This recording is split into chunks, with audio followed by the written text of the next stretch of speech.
আসসালামু আলাইকুম প্রিয় দর্শক শ্রোতা, আমি নাজমুল সাকিব, সম্পাদক দৈনিক ফুলকি, ইউটিউব চ্যানেল ফুলকি নিউজ এবং ফেসবুক পেজ ডেইলি ফুলকির পক্ষ থেকে আপনাদের শুভেচ্ছা জানাই। আজ আমি কথা বলতে চাই আসন্ন ত্রয়োদশ জাতীয় সংসদ নির্বাচন আগামী 12ই ফেব্রুয়ারি অনুষ্ঠিত হবে। এই নির্বাচনে ঢাকা জেলার 5টি সংসদীয় আসন থেকে 17টি রাজনৈতিক দল অংশগ্রহণ করেছেন। এই 17টি রাজনৈতিক দলের 31 জন প্রার্থী এবং 2 জন স্বতন্ত্র প্রার্থী ঢাকা জেলার এই 5টি সংসদীয় আসনে 33 জন প্রার্থী প্রতিদ্বন্দ্বিতা করবেন।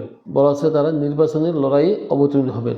যদিও ঢাকা জেলা প্রশাসক ও জেলা রিটার্নিং অফিসারের কার্যালয়ের সংক্ষিপ্ত বিবরণীতে বলা হয়েছে ঢাকা 1 আসনে 6 জন, ঢাকা 2 আসনে 3 জন এবং ঢাকা 3 আসনে 9 জন, কিন্তু বিস্তারিত তালিকায় দেখা গেছে ঢাকা 3 আসনে 10 জন প্রার্থী প্রতিদ্বন্দ্বিতা করবেন, আর ঢাকা 19 আসনে 8 জন এবং ঢাকা 20 আসনে 6 জন। জেলা প্রশাসক ও জেলা রিটার্নিং অফিসারের কার্যালয় থেকে বলা হয়েছে যোগফলে 32 জন, কিন্তু যে বিস্তারিত নামের তালিকায় সেখানে দেখা গেছে 33 জন। দেখা গেছে ঢাকা 3 আসন কেরানীগঞ্জে 1 জন প্রার্থী বাদ পড়েছেন। ঢাকা জেলা সংসদীয় 5টি আসন থেকে নির্বাচনে প্রতিদ্বন্দ্বিতা করবেন। বিএনপি ঢাকা জেলা 5টি আসন থেকে নির্বাচনে প্রতিদ্বন্দ্বিতা করবেন।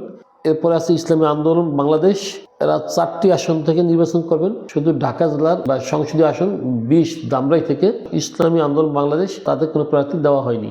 জাতীয় পার্টি ঢাকা জেলার 4টি সংসদীয় আসন থেকে নির্বাচন করবেন। জাতীয় পার্টি ঢাকা 2 আসনে তাদের কোনো প্রার্থী দেওয়া হয় নাই। জামাত ইসলাম বাংলাদেশ, জামায়াত ইসলামী 5টি আসনের 3টি আসন থেকে নির্বাচন করবেন।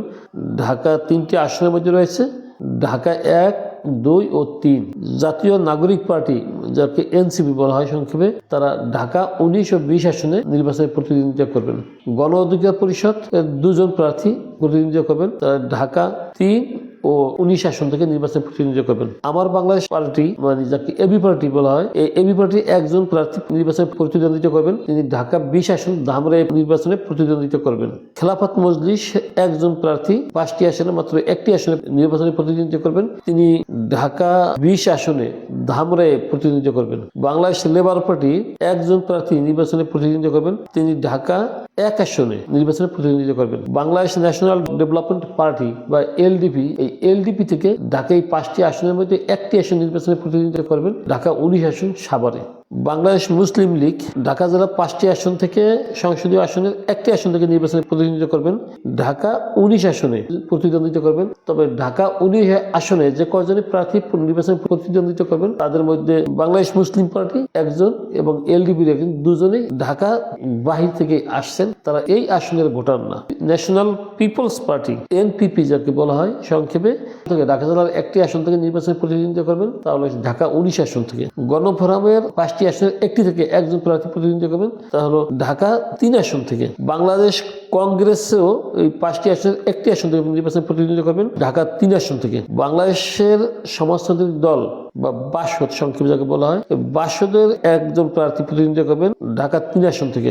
গণসংহতি আন্দোলনেরও 1 জন প্রার্থী নির্বাচনে প্রতিদ্বন্দ্বিতা করবেন, আর ঢাকা 3 আসন থেকে।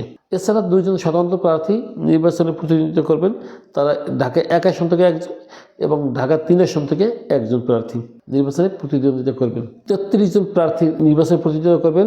এই 33 জন প্রার্থীর মধ্যে 17টি রাজনৈতিক দল রয়েছে এবং এই অনেকগুলি দল আছে যারা বিএনপি নেতৃত্বাধীন 10 দলীয় জোটের জোটভুক্ত, এবং আরও কিছু দল আছে যারা একাধিক প্রার্থী আছেন বাংলাদেশ জামায়াত ইসলামী নেতৃত্বাধীন 10 দলীয় জোটভুক্ত। আগামীতে আমরা এই বিষয়ে বিস্তারিত আলোচনা করব। 21শে জানুয়ারি ঢাকা জেলা প্রশাসক ও ঢাকা জেলা রিটার্নিং অফিসার কার্যালয় থেকে এই চূড়ান্ত প্রার্থী তালিকা এবং প্রতীক ঘোষণা করা হয়েছে। সেই তথ্য অনুযায়ী আমরা আপনাদের কাছে সামনে এই তথ্যগুলি তুলে ধরলাম।